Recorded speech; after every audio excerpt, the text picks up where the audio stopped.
Today is the third lecture of chapter Determinants. Determinants के इस lecture में हम बात करेंगे प्रॉपर्टीज की.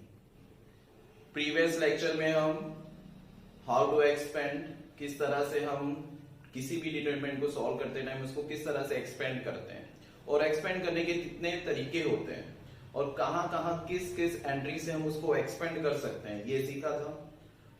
नेक्स्ट लेक्चर में, उसके बाद वाले लेक्चर में हमने देखा था एरिया ऑफ ट्रायंगल कैसे फाइंड करेंगे with the help of determinants. इस लेक्चर में हमें प्रॉपर्टीज देखना है. मोस्ट कंफ्यूजिंग टॉपिक है ये, सबसे ज्यादा कंफ्यूजन होती है बच्चों को इस टॉपिक में और एवरी ईयर हमें इस टॉपिक से 4 और 6 मार्क्स के क्वेश्चन जरूर मिलेंगे.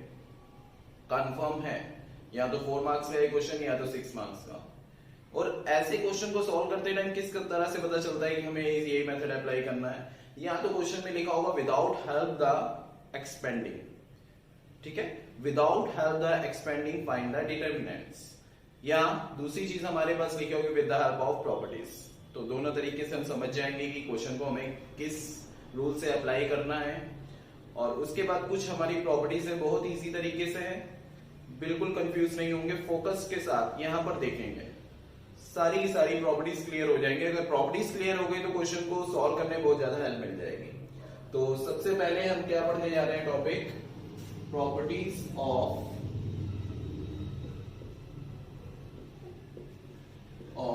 डिटरमिनेंट.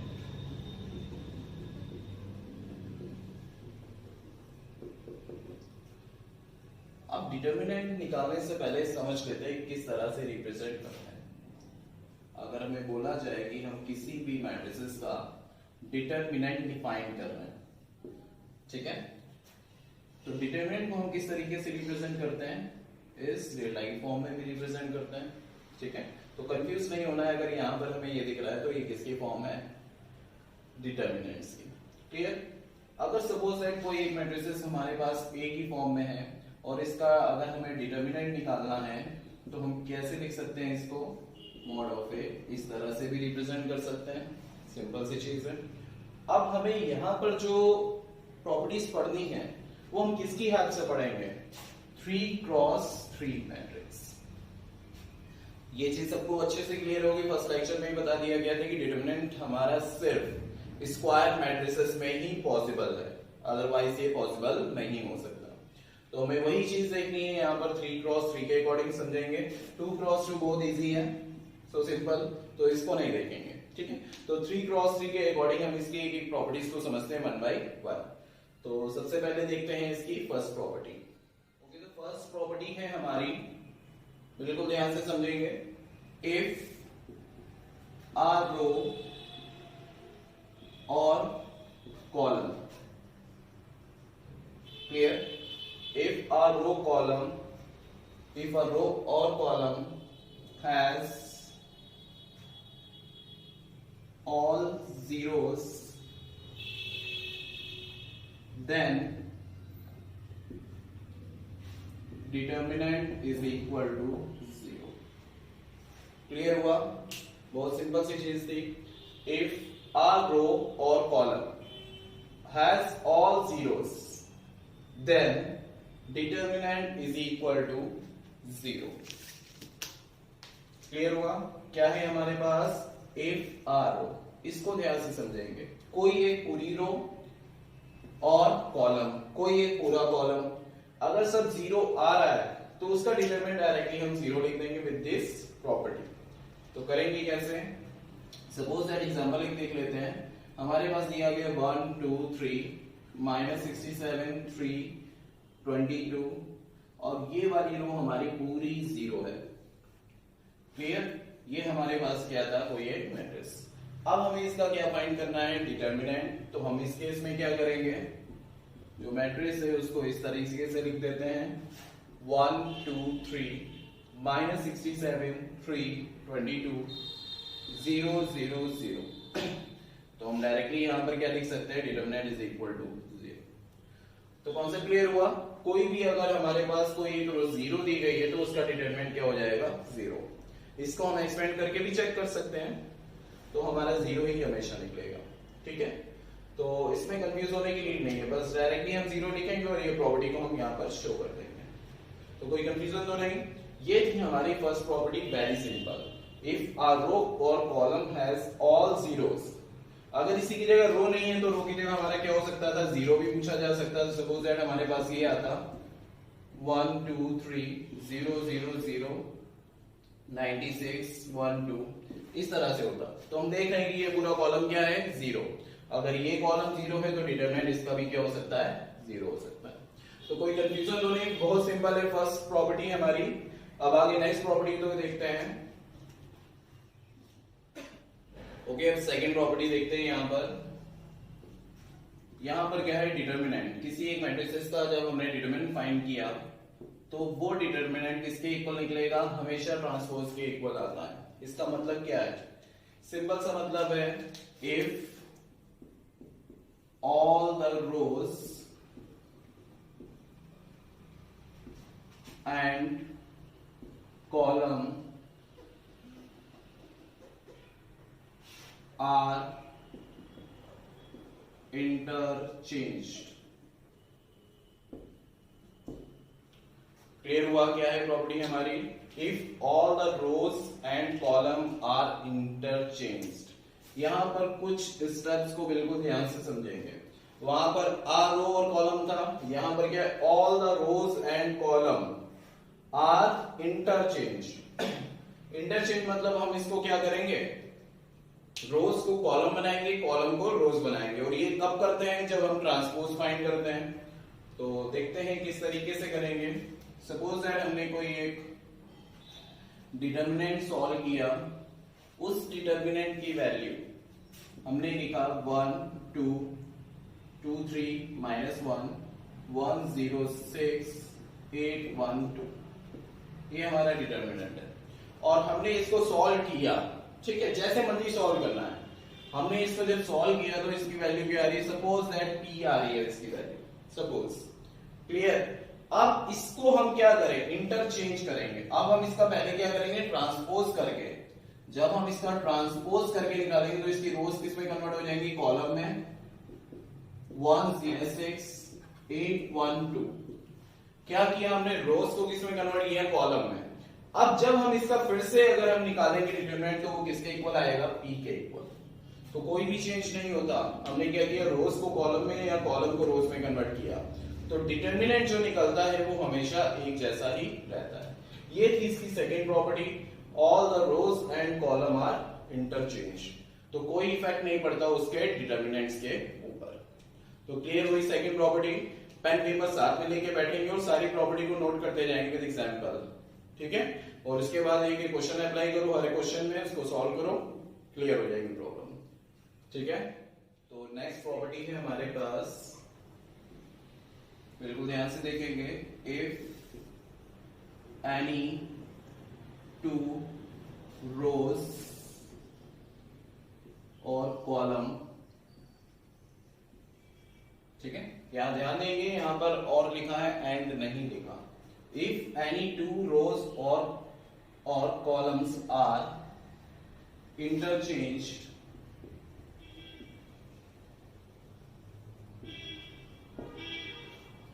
इस कंडीशन में हमें क्या मिला था, if any two rows and column are interchanged, तो हमें इससे क्या मिला, यहां पर जो हमारी वैल्यू होगी डिटरमिनेंट की वो माइनस में आ जाएगी दोबारा निकालने पर, ठीक है।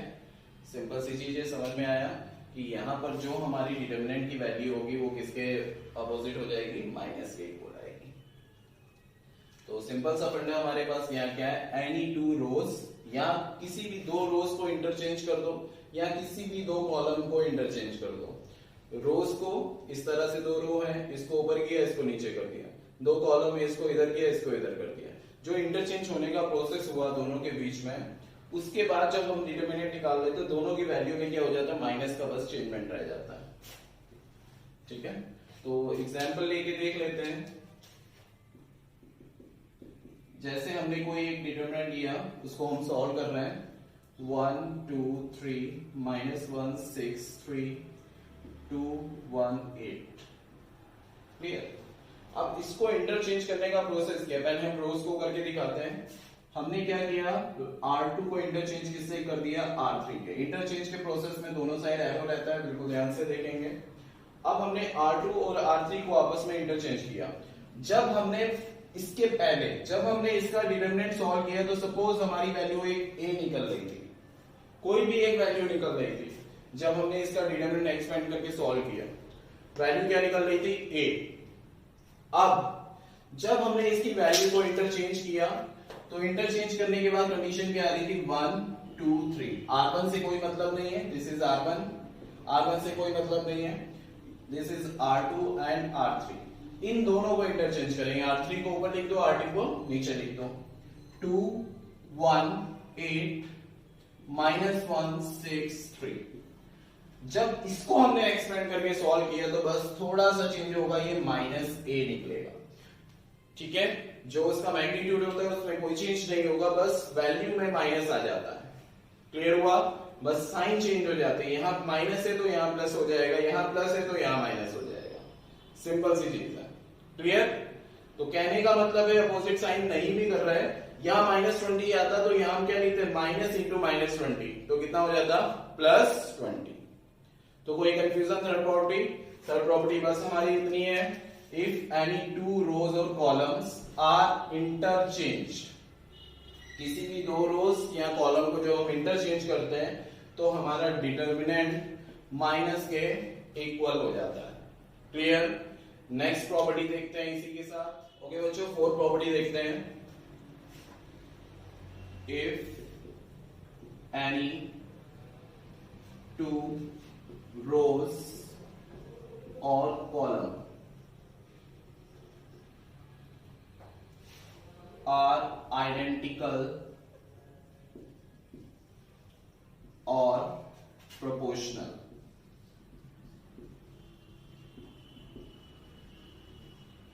then determinant is equal to 0। ठीक है, बहुत सिंपल सा फंडा है।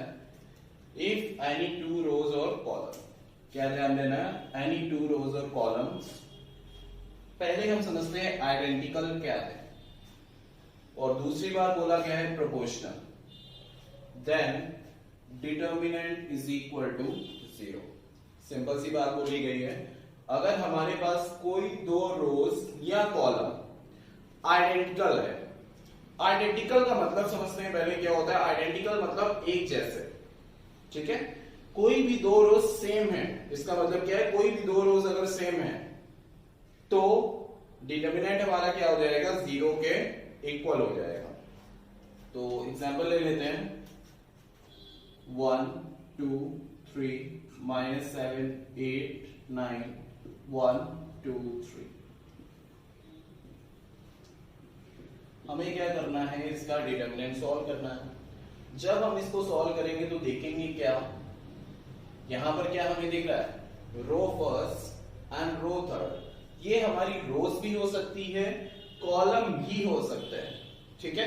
हमने रो का एग्जांपल दिया है, इसकी जगह कॉलम भी हो सकता है कि ये कॉलम और ये कॉलम सेम है, फर्स्ट कॉलम और सेकंड कॉलम सेम है, कुछ भी हो सकता है।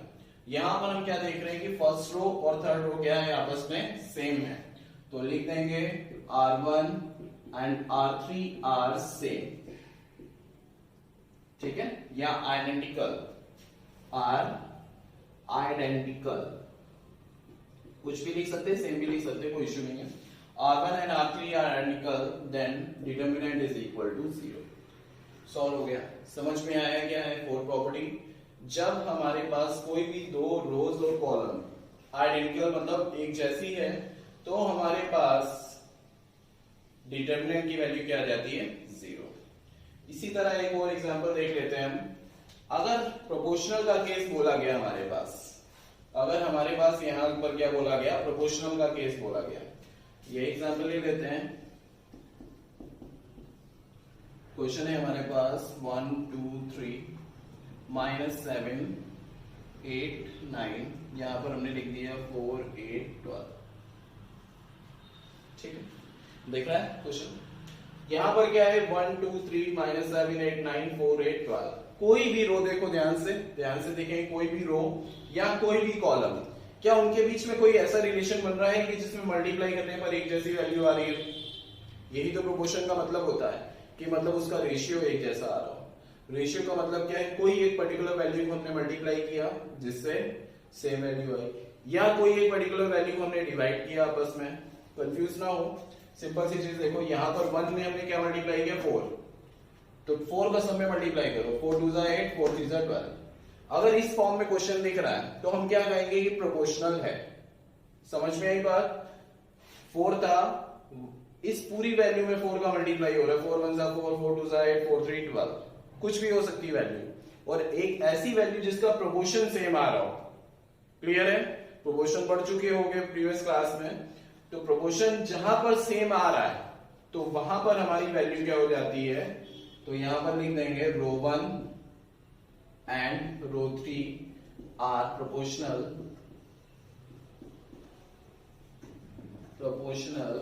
सो डिटर्मिनेंट इज इक्वल टू क्या हो जाएगा 0। क्लियर हुआ कॉन्सेप्ट? बहुत सिंपल सा था। इफ एनी टू रोज और column are identical or proportional, then determinant is equal to 0। तो determinant की वैल्यू क्या हो जाती है 0। क्लियर है सभी को? कोई डाउट्स तो नहीं? तो नेक्स्ट प्रॉपर्टी देखते हैं। if each element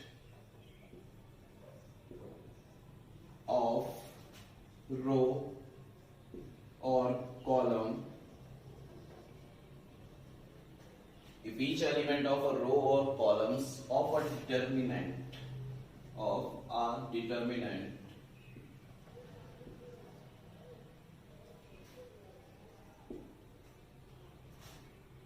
are multiplied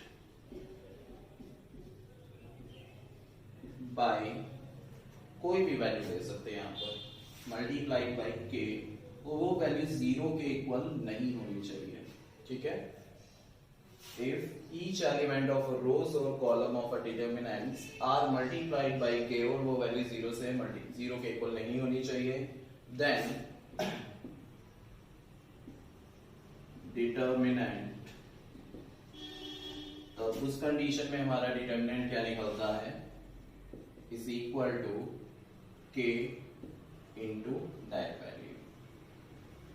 समझ में आया? यहां पर क्या है, वहां पर डिटर्मिनेंट की वैल्यू क्या हो जाती है, उसी वैल्यू पे मल्टीप्लाई एंड सेम डिटर्मिनेंट के इक्वल। क्लियर हुआ ये कॉन्सेप्ट? कोई दिक्कत तो नहीं है? अब इसको एक बार फिर से समझ लेते हैं। इफ ईच एलिमेंट, ईच का मतलब है हर एक एलिमेंट में, और वो हर एक एलिमेंट कहां पर मिल रहा है, रो और कॉलम पर। अगर कोई भी हमने एक रो फिक्स कर ली है तो उसके सारे एलिमेंट्स, कोई भी एक कॉलम फिक्स कर लिया है तो उसके सारे एलिमेंट्स। If each element of a rows और column of a determinant are multiplied by K, किसी भी वैल्यू से जब हम उसके हर एक एलिमेंट को मल्टीप्लाई कर रहे हैं, वो एलिमेंट 0 के इक्वल नहीं होना चाहिए। तो उस कंडीशन में डिटर्मिनेंट पहले जो आ रहा था वो तो रहता ही है, साथ में वो नई वैल्यू उसमें मल्टीप्लाई हो जाती है। ठीक है? सपोज किसी एक का डिटरमिनेंट हमने क्या निकाला, 20 निकाला, फिर हमने किसी भी रो में 3 मल्टीप्लाई कर दिया, तो नेक्स्ट जो डिटरमिनेंट निकलेगा वो 20 निकलेगा, उसमें मल्टीप्लाई 3 हो जाएगा। बस सिंपल सी चीज। तो इस तरह से करते हैं। कोई एक एग्जांपल देख लेते हैं। जैसे हमने किसी एक का डिटरमिनेंट निकाला 1 2 3 -7 2 6 2 8 9। ठीक है? ये था हमारे पास। अगर इसकी वैल्यू सपोज दैट p निकल के आती है, ठीक है, सपोज दैट इस डिटरमिनेंट की वैल्यू क्या निकल के आती है p। अगर इसमें हम कुछ भी मल्टीप्लाई करते हैं तो हमने क्या कर दिया, c2 के प्लेस पर क्या कर दिया, -3 से मल्टीप्लाई कर दिया, -3c2। समझ में आया क्या है? जरूरी नहीं कि वो वैल्यू हमारी प्लस की हो, माइनस की भी हो सकती है। अगर c2 के प्लेस पर हमने किससे मल्टीप्लाई किया, -3 से, तो हमारा क्या निकल कर आया, जो डिटरमिनेंट बना वो क्या था, कॉलम फर्स्ट में कोई छेड़खानी नहीं होगी, वैसे का वैसे रहेगा 1 माइनस 7 2। कॉलम थर्ड ऐसे लिख सकते हैं 3 6 9। कॉलम सेकंड कॉलम में हमने क्या मल्टीप्लाई किया -3। -3 का जब इधर मल्टीप्लाई हुआ तो -6, -3 का इसमें मल्टीप्लाई हुआ -6, -3 का जब इधर मल्टीप्लाई हुआ -24। और इसके बाद जब हमने फिर से डिटर्मिनेंट निकाला तो हमारी वैल्यू किसके इक्वल आ रही थी? क्या मल्टीप्लाई किया हमने? -3। तो -3 और पहले जो डिटर्मिनेंट निकल रहा था p, इसके वैल्यू के इक्वल आती है। समझ में आ रही बात? तो पहले डिटर्मिनेंट हमारा क्या था? p था। अब सॉल्व करने के बाद डिटर्मिनेंट क्या निकला? -3p। जो हमने मल्टीप्लाई किया वही हमारा डिटर्मिनेंट में मल्टीप्लाई हो जाता है। कॉन्सेप्ट क्लियर हुआ? फिर से देख लो, ईच एलिमेंट ऑफ रोज और कॉलम, हमने कोई एक कॉलम फिक्स किया, ठीक है, हमने ये कॉलम फिक्स किया और इस कॉलम के हर एक एलिमेंट में हमने किससे मल्टीप्लाई किया? -3 से। चेंज हो गए। चेंज होने के बाद जब हमने फिर से डिटरमिनेंट निकाला तो वो वैल्यू में मल्टीप्लाई क्या हो रहा था? -3। तो क्लियर हुआ? ये थी हमारी फिफ्थ प्रॉपर्टी। नेक्स्ट प्रॉपर्टी देखते हैं 6। ओके बच्चों, सेकेंड लास्ट प्रॉपर्टी 6 देखते हैं। डिटर्मिनेंट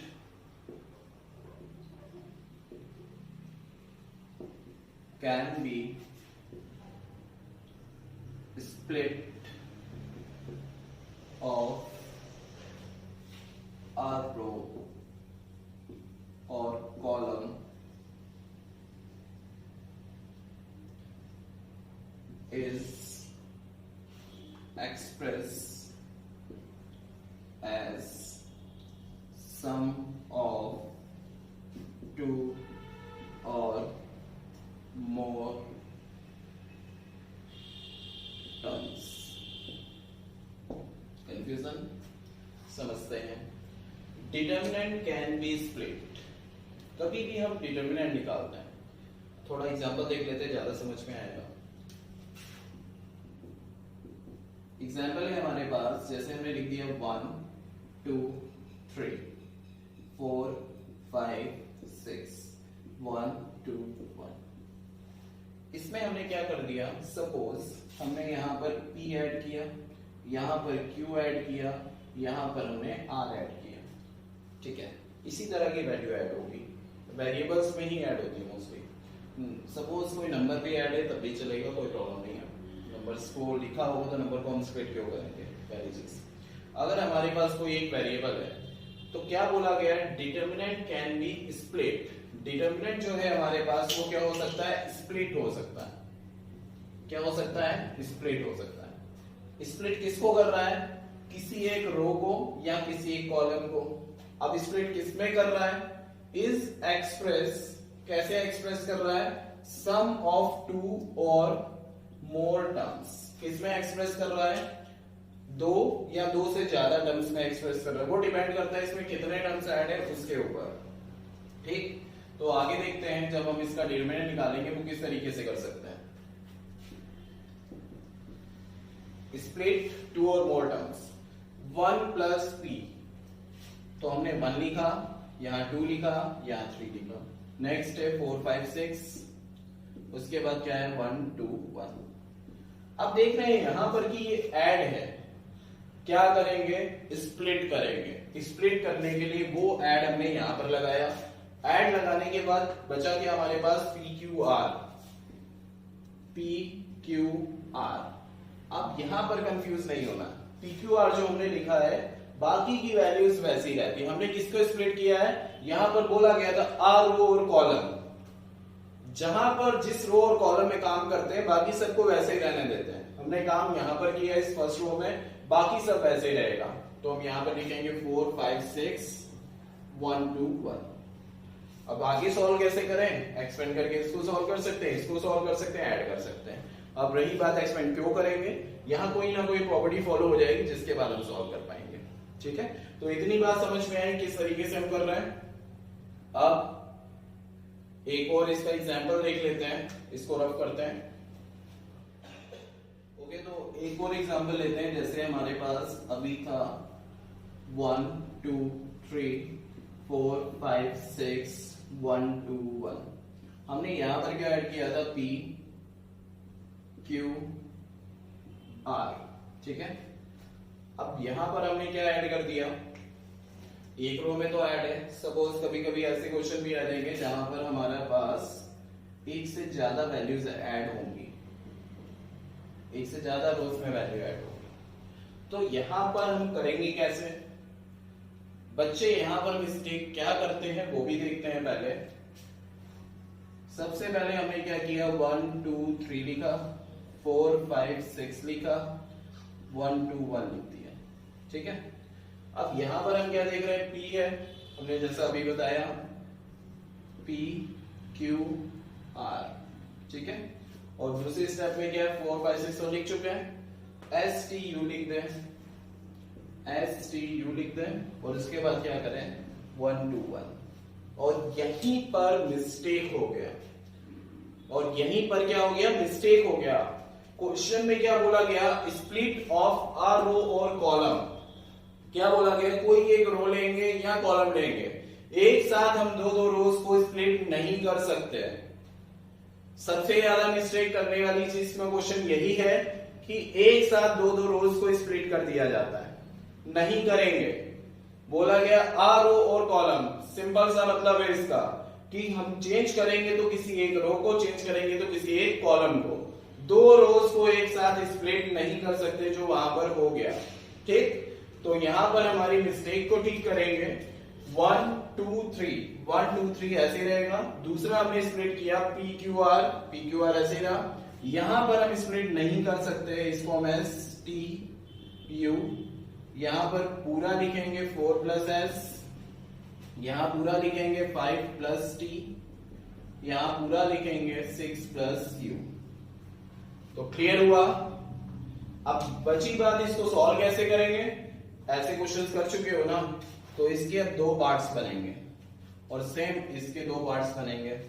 एक पार्ट में ब्रेक होने के बाद क्या निकलेगा, 1 2 3 4 5 6 1 2 1 प्लस दूसरे पार्ट में क्या बनेगा, 1 2 3 S T U 1 2 1 प्लस इसी तरह यहां पर भी दो पार्ट्स में स्प्लिट हो जाएगा, P Q R 4 5 6 1 2 1 plus P Q R S T U 1 2 1। ठीक है, अब इसको आगे सॉल्व करके ऐड कर देंगे, जो वैल्यू आएगी हमारी आंसर हो जाएगा। तो समझ में आया, हमारा 6 थोड़ा सा टिपिकल था, नॉर्मल से अभी तक हमने जो पढ़ी, लेकिन इतना भी टिपिकल नहीं था कि क्लियर ना हो। बस मिस्टेक अपनी ध्यान पर रखना कि यहाँ पर एक साथ दो दो रोज स्प्लिट नहीं होती, या दो दो कॉलम एक साथ स्प्लिट नहीं होते। तो ये थी हमारी 6 प्रॉपर्टी। नेक्स्ट प्रॉपर्टी देखते हैं। ओके, 7 प्रॉपर्टी देखते हैं। Students have too much confusion in this property. बहुत ज्यादा कंफ्यूजन होगी सॉल्व करने में, क्लियर नहीं होगा कैसे करना है, क्या करना है, क्योंकि इस प्रॉपर्टी में डिफरेंट टाइप से चीजों को सॉल्व किया जाएगा। ठीक है, और चैप्टर की जो अगर सारी प्रॉपर्टीज की बात की जाए तो सारी प्रॉपर्टी में सबसे टफेस्ट प्रॉपर्टी इसी को माना जाता है, लेकिन क्लियर कर लेंगे, अभी हो जाएगी अच्छे से क्लियर। सबसे पहले इसकी कुछ स्टेप्स को फॉलो करेंगे। स्टेप्स हम लिख दे रहे हैं, if A is non-zero matrix. Clear हो गया, ए हमारे पास क्या है, नॉन जीरो मैट्रिक्स है। ठीक, जब नॉन जीरो मैट्रिक्स है, जब हमने इसका डिटरमिनेंट निकाला, तो उसकी वैल्यू क्या आ गई, p। Suppose that p value आएगी, क्योंकि जीरो नहीं आनी है तो कोई ना कोई एक वैल्यू आ जाएगी। क्लियर। उसके बाद next step, adding to R row और columns of a scalar multiple to another two rows or columns। Confusion समझेंगे। एडिंग टू अ रोज और कॉलम किसी भी एक रो और कॉलम जो कि एक स्केलर मल्टीपल में, जिसमें कोई ना कोई एक वैल्यू को मल्टीप्लाई किया गया है और उसको हम किसी अनदर 2 रोज और कॉलम के साथ क्या कर रहे हैं, ऐड करेंगे। ठीक है, अनदर 2 रोज क्या कर रहे थे, ऐड कर रहे थे। इस कंडीशन में जो हमारी न्यू डिटरमिनेंट्स निकल कर आएगा वो भी किसके इक्वल होगा, पी के इक्वल होगा। समझ में आ रही बात? नहीं आ रही तो एग्जांपल देखेंगे, समझ में आ जाएगी। जैसे हमने एक एग्जांपल ले लिया 1 2 3 4 5 6 7 8 9। ठीक है, सिंपल से नंबर ले रहे हैं।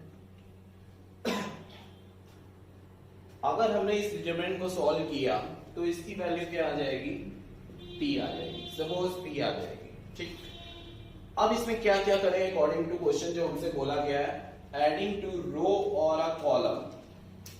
एडिंग क्या करना है, अ रो और कॉलम किसमें ऐड करना है, किसी दूसरी रो और कॉलम में। ठीक है, वो स्केलर मल्टीपल भी हो सकता है। तो पहली चीज ये समझेंगे, एडिंग अ रो और कॉलम टू अनदर रो और कॉलम। जब हम एक रो और कॉलम को दूसरी रो और कॉलम से ऐड करेंगे तो डिटरमिनेंट के ऊपर कोई इफेक्ट नहीं पड़ता, वैसे का वैसे ही रहता है। जैसे हमने यहां पर क्या किया, हमारे पास हमने लिख लिया r1 के प्लेस पर r1 प्लस r2 लिख दिया। ठीक है, पहला काम हमने क्या किया इस क्वेश्चन में, r1 के प्लेस पर r1 प्लस r2 कर दिया। तो इस कंडीशन में r1 के प्लेस पर हो जाएगा 5 5 2 7 6 3 9। r2 में कोई चेंज नहीं होगा, 4 5 6 रहेगा। r3 में कोई चेंज नहीं होगा, 7 8 9 रहेगा। जब हमने इसको सॉल्व किया तो इसकी वैल्यू भी क्या निकल के आ रही थी, p निकल के आ रही थी। ठीक है, एक ये हो गया। कोई प्रॉब्लम किसी को? एक और तरीके से कर लेते हैं, ये तो हो गया हमारा। इसके बाद सपोज हमने r2 की जगह क्या लिख दिया, r1 plus r2 plus r3, तीनों को लिख दिया। ठीक, तो अब हमारा r1 के ऊपर कोई इफेक्ट नहीं पड़ेगा, 1 2 3 ऐसे लिखेंगे, और r3 के ऊपर कोई इफेक्ट नहीं पड़ेगा, 7 8 9 ऐसे रहेगा। बस r2 के प्लेस पर हमें क्या इंटरचेंज करना है, तीनों को ऐड कर देना है। तीनों रोज को क्या करना है, आपस में ऐड करना है। 4 5 7 5 12 8 5 13 13 2 15 9 6 15 3 18। ठीक है, तो जब हम इसको सॉल्व करेंगे तो इसकी वैल्यू भी p निकल कर आएगी, कोई चेंज नहीं हुआ। ये तो हमारा हो गया एडिंग टू रो और कॉलम टू अनदर 2 और रो और कॉलम। अगर हमारे पास एक चीज यहां पर ये भी तो दी गई है, स्केलर मल्टीपल। ये क्या है, स्केलर मल्टीपल नाम की चीज है, ये क्या है। अब हमने किया है एक थर्ड टाइप, सेकेंड टाइप तो हो गया हमारा, एक थर्ड टाइप से करेंगे। हमने यहां पर क्या किया, सपोज कोई भी एक रो ले ली, r1 प्लस 3r2। क्या किया हमने, किसी एक रो को ऐड किया है दूसरी रो के साथ विद स्केलर मल्टीपल। किसी एक रो को ऐड किया दूसरी रो के साथ with scalar multiple, scalar multiple के साथ। तो इस कंडीशन में हमारे पास जो डिटरमिनेंट निकलेगा वो चेंज नहीं होगा, वैसे का वैसे ही रहेगा। तो क्वेश्चन में क्या है, हमें चेंज किसमें करना है, r1 में, बाकी सब वैसे ही रहेगा। 4 5 6 7 8 9। अब r1 के प्लेस पर क्या बोला गया, r1 तो लिखेंगे ही, प्लस 3r2 लिखेंगे। 4 3 12 12 प्लस 1 13। उसके बाद सारी वैल्यूज में कितने का मल्टीप्लाई करना है, 3 का 15 15 प्लस 2 17। यहां 3 का करेंगे 18 18 प्लस 3 21। जब इस डिटरमिनेंट को सॉल्व करेंगे तो इसकी वैल्यू भी क्या निकल के आएगी, p। तो हम क्या देख रहे हैं कि हर एक केस में डिटरमिनेंट हमारा एक जैसा ही रहता है, चाहे हम उसके साथ कुछ भी कर दें। क्लियर, चाहे सारी रोज को आपस में ऐड कर दें, चाहे सारे कॉलम्स को आपस में ऐड कर दें, चाहे उसमें मल्टीप्लाई करके माइनस कर दें, चाहे मल्टीप्लाई करके ऐड कर दें, कोई फर्क नहीं पड़ता। बस हमारा डिवाइड और मल्टीप्लाई नहीं होगा इस केस में। मल्टीप्लाई तो स्केलर हो रहा है, लेकिन डिवाइड का केस कभी नहीं होता कि आपस में ये दोनों डिवाइड हो जाए या आपस में रो 1 और रो 2 मल्टीप्लाई हो जाए। कभी भी दो रोज आपस में मल्टीप्लाई नहीं होंगी, कभी भी दो रोज आपस में डिवाइड नहीं होंगी, ये जरूर ध्यान रखना है। बस ऐड हो सकती हैं, सब्ट्रैक्ट हो सकती हैं। क्लियर हुई बात? तो इसी के साथ हमारी सारी प्रॉपर्टीज फिनिश होती हैं। इसी के साथ ये लेक्चर फिनिश करते हैं और नेक्स्ट लेक्चर में बोर्ड्स में आए हुए questions related to properties of determinant और कुछ इंपॉर्टेंट क्वेश्चंस को डिस्कस करेंगे। और उससे पहले बीच में ये प्रॉपर्टीज को एक बार बहुत अच्छे से रिवाइज करेंगे और इससे रिलेटेड क्वेश्चंस को ट्राई करिए।